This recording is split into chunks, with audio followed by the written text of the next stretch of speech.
Hello and welcome to another episode of the Private Practice Podcast.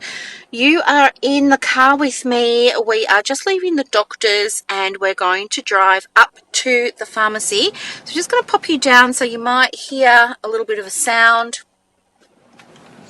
Oh, there we go. Hear a little bit of a sound there.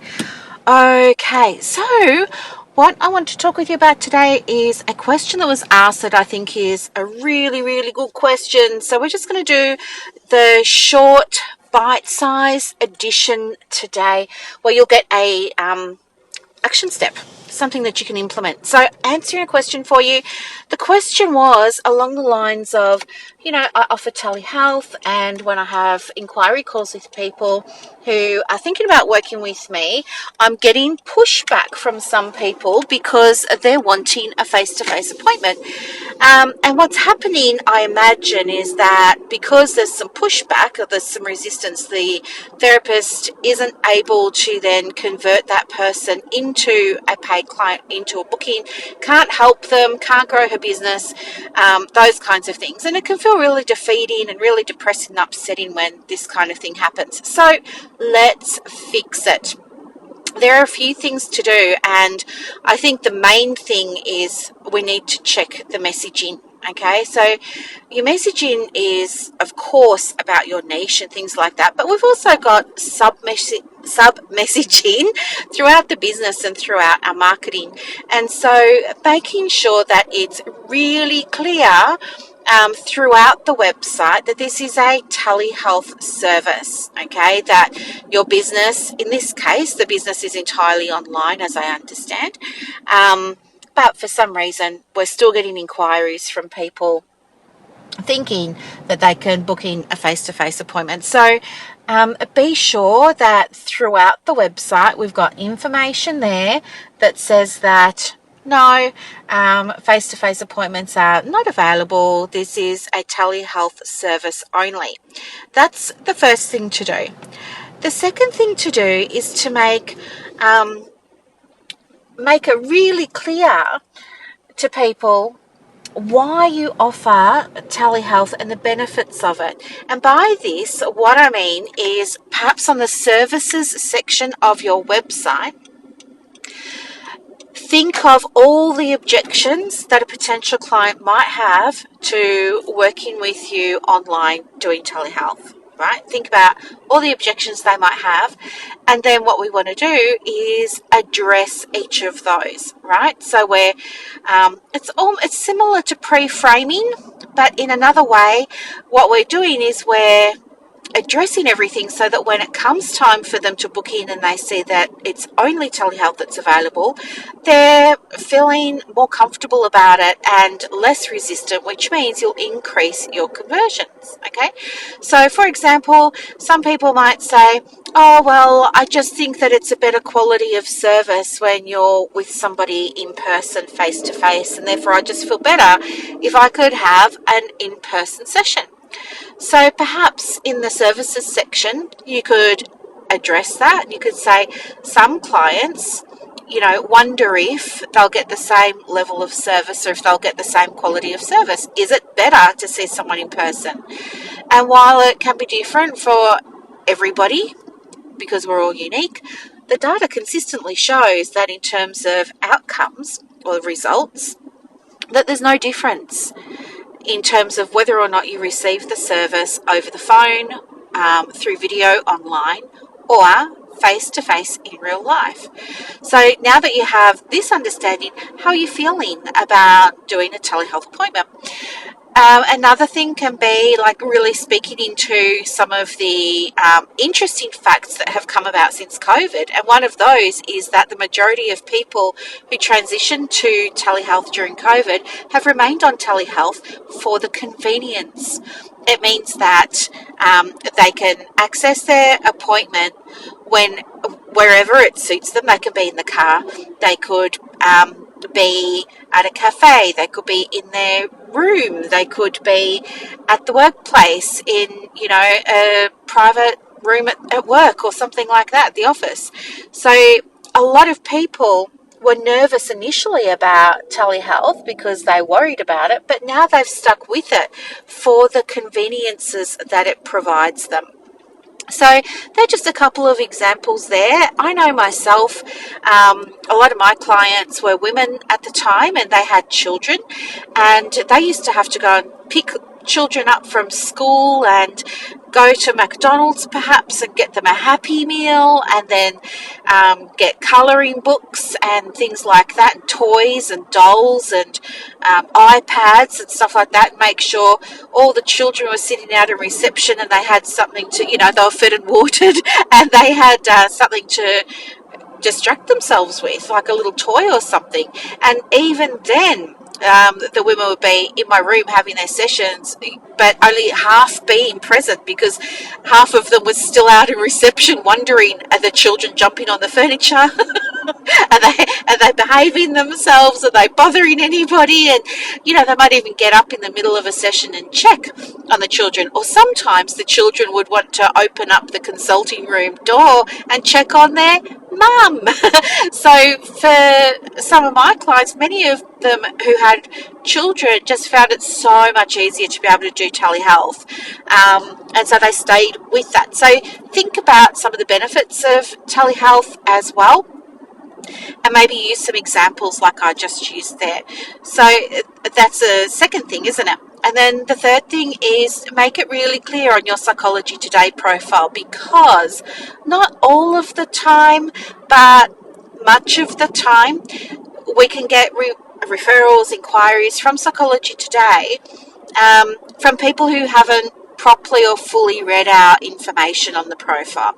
It happens, okay? It happens. Sometimes they'll contact you and they'll ask you if you provide Medicare rebates, even though it clearly says in black and white that you don't. They just haven't fully read the profile for whatever reason.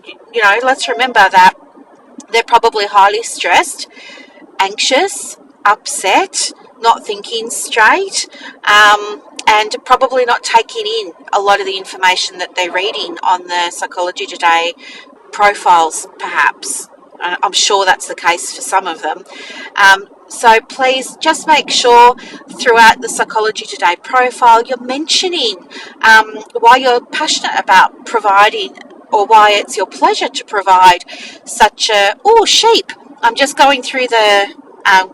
I was going to say countryside, but I'm driving through Somerville now, coming back from the doctors, and there's paddocks all around here, and they've got...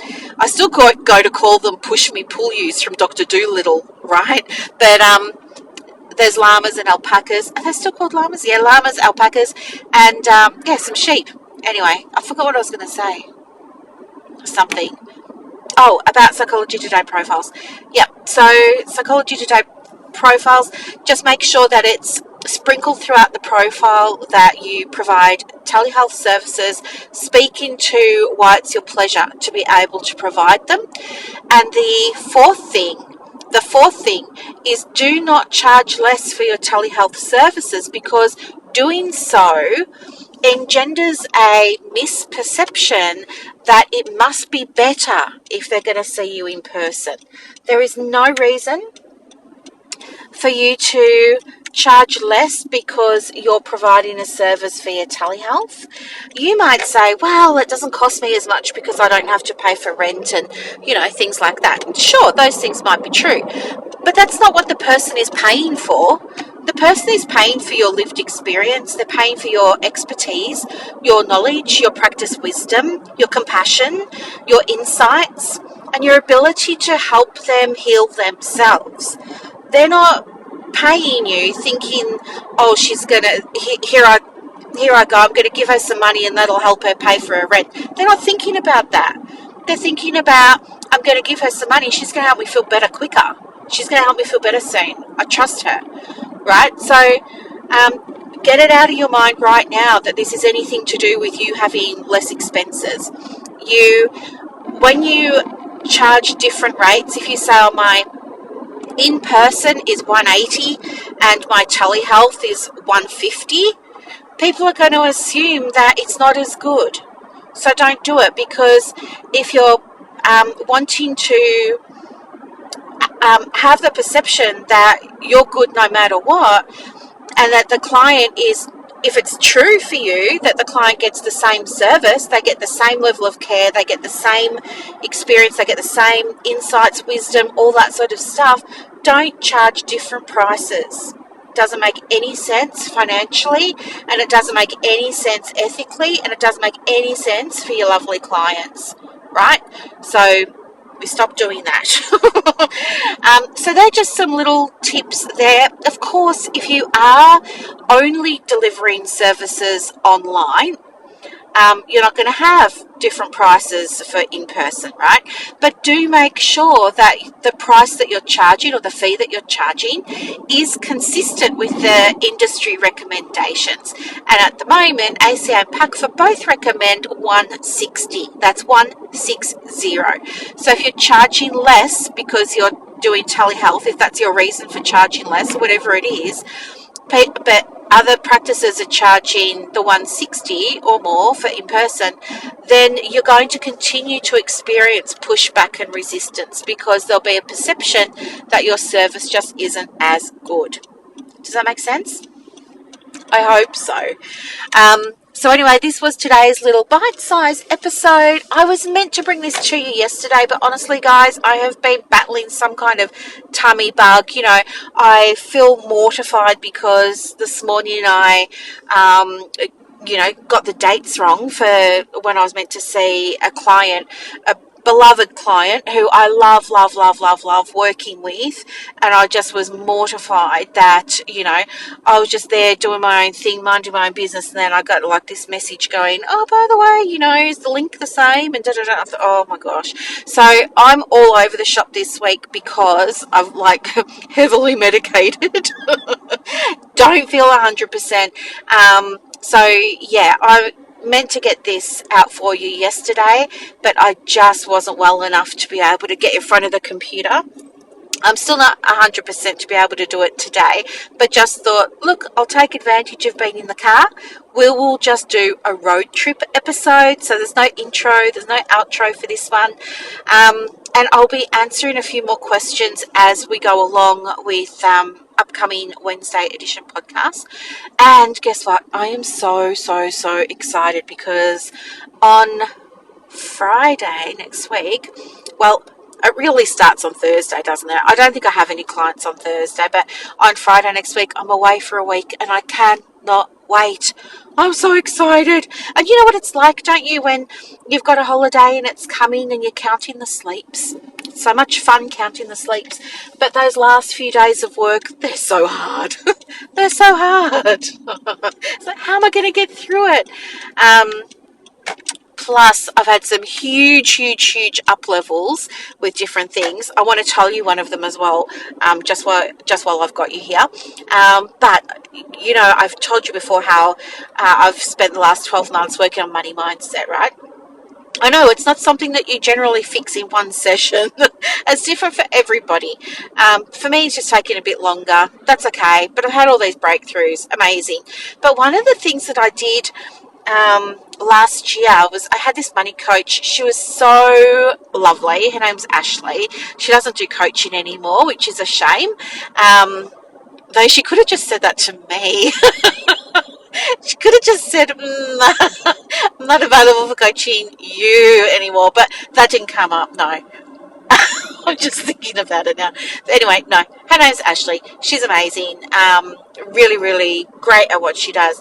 And one of the things that she asked me was, what did I really want? Like, ideally, if I could have it my way with the money, what would it look like? And I remembered saying to her, I just want the money to take care of itself. We did a visualization, and that's what came out of the visualization. I said to her, I just want the money to take care of itself. Like, I don't want to have to deal with bills. I don't want to have to deal with invoices. I don't want to have to chase people up for things anymore. I just want the money to take care of itself. And isn't it funny, because I ended up, we had this conversation between October and January, so somewhere around there, and then I ended up making this humongous vision board. I mean, it is humongous, No joke, it's probably, your office door, it's probably over half the size of your office door, and I've just got it resting on the desk in the study, and I look at it every single day. And anyway, on there I put in great big letters, thank you Canva. I was able to make it like a little poster, and I said, where the money takes care of itself. Where the money takes care of itself. And anyway, I think I told you that I use Henry, H-N R for rabbit, Y for yellow.com. It might even be .com.au, I don't know, because they're New Zealand based, but I use Henry for my accounting. And anyway, today, like, I got an email from them, and it looked pretty important, it looked pretty serious. Do you know how I know? Because it had an emoji in the subject line, so hello, serious stuff. I can't remember what the emoji was. It could have been a stop sign or an alarm clock or something like that. I can't remember. It was a red emoji, so yeah, pretty scary. And of course I clicked on it. Bit of clickbait there from Henry, but anyway, clicked on it and then read the email, and it said, hey ho, here's your statement for your quarterly, whatever it is, like bus, GST and everything. Here it is. Here's your statement. Can you just like check it over and, approve it? And I was like, oh no, because it had on there what was owing. And I thought, oh no, I got a bill just before I'm going to go on break, oh no. And then I read it further, and they had put like a little message in the footer saying something like, don't worry, you don't have to pay it. The money's already gone to the tax office. And I thought, huh? And anyway, then I read it again and again, and then I called them, and they're like, yeah, it's already paid. Don't worry, you don't have to pay it. That's not a bill. That's just like a statement. It's already been paid. I was like, oh my gosh. And guess what? The money is taking care of itself. How cool is that? And the other thing that it did, Henry's piece of software, by the way, it's an accounting platform. I don't know like what countries they operate in, but I'm based in Australia. They're based in New Zealand. And anyway, I really like them because they've saved me nearly, I told you this previously, I know, but for those of you who are new and haven't heard it, it's saving me just under $12,000 a year in accounting fees, including accounting, bookkeeping, all my softwares, because I have multiple softwares going and stuff like that. So anyway, it saved me so much. And the fee, in case you're wondering, is for a whole year $1,500, and I don't have to have Xero. I don't have to connect it to anything. No, or just magically happens. It takes care of itself. Can you believe that? And yeah, what else was I going to tell you about them? Oh yeah, and so it's capped at $1,500 a year, no matter what your income is. It's only for sole traders though. So if you're a company or something like that, then it's not going to work for you. But certainly if you're a sole trader, this might be something that you want to look at. And yeah, it's just so easy to use. So easy to use. Yeah, I love it. But I just thought that was interesting because I had it on a vision board, and you never know how things are going to come to you, do you? Like, you never know. Like, how on earth did I think the money was going to take care of itself? I certainly didn't think it was going to be Henry or a piece of accounting software at the time that I made that vision board, right? So anyway, and I've had so many experiences of vision boards where you just never know how things are going to come to you, but they just do in the most unconventional ways. I know, it's so fun, isn't it? All right, my lovelies, have a beautiful day. I've just arrived at the pharmacy in Egyptian, that's in Arabic. Okay, the recording just paused. I don't know what you heard and what you didn't, but I was just wrapping up basically. So have a wonderful, wonderful day. I will see you in the Saturday edition of the podcast. Or if you're in any of my communities or you're one of the students in my courses, I will see you inside our group maybe tomorrow. Fridays are my day off, but I will try and pop in and say hello to everybody and connect and do all those lovely things. Have a wonderful, wonderful day. Enjoy this gorgeous sunshine, everybody. Bye.